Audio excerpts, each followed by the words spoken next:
laying low while I pop a bottle off of your chain swinging, clang clang, and it costs a lot. I'm always at the Alright, magandang araw sa inyo lahat dyan. Nagbabalik muli Edward Blackbird TV. Sa rin to, ituturo kung paano gumawa ng mock-up na cook-in can po mga kaibigan. Cook-in can. So ito, kung bago ka lang sa aking channel, huwag kalimutan mag-subscribe, like, and share po sa aking channel. So nandito na tayo sa harapan ng ating monitor.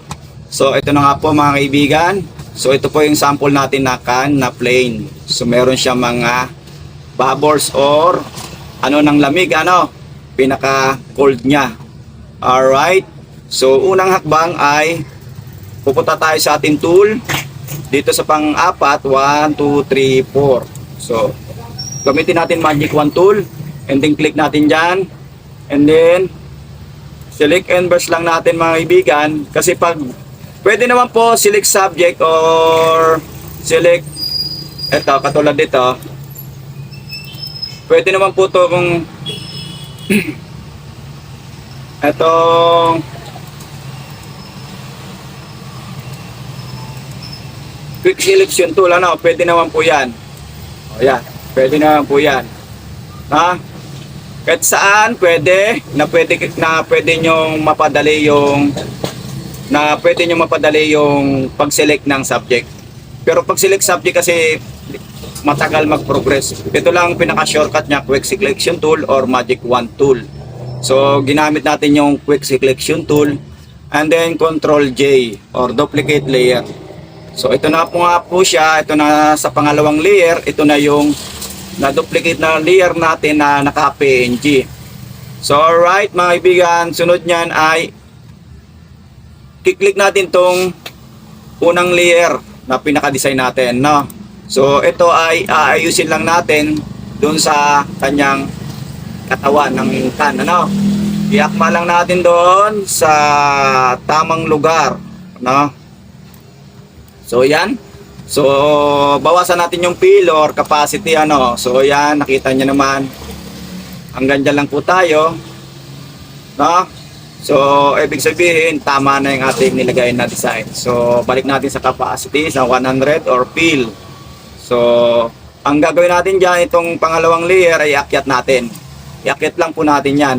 And then balance lang po, balance lang. And then punta tayo dito sa may normal, click natin yung multiply.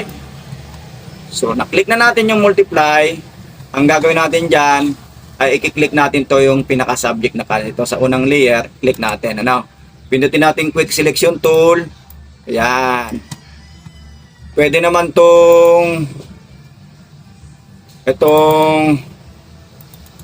magic wand tool, pwede yan. Select and burst po, select and burst lang. Ayan, same process lang po yan, Huwag tayong mag-select subject kasi ang tagal na mag-progress. So pwede yung dalawa, kasi may nag-comment sa akin dito, control select lang daw.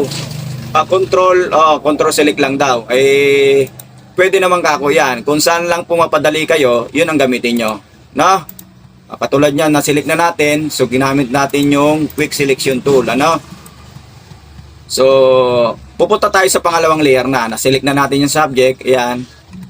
And then punta tayo sa ating pangalawang layer. Ang gagawin natin dyan ay mag-add tayo ng layer. Ay add clipping mask pala. Add layer mask, add layer mask. Okay? So ayan mga kaibigan.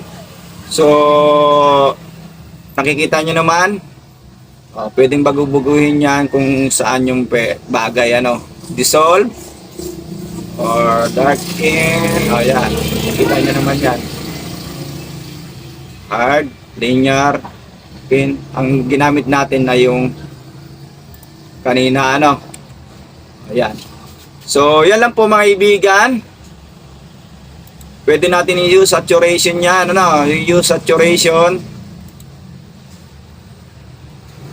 Just use saturation. Pwede natin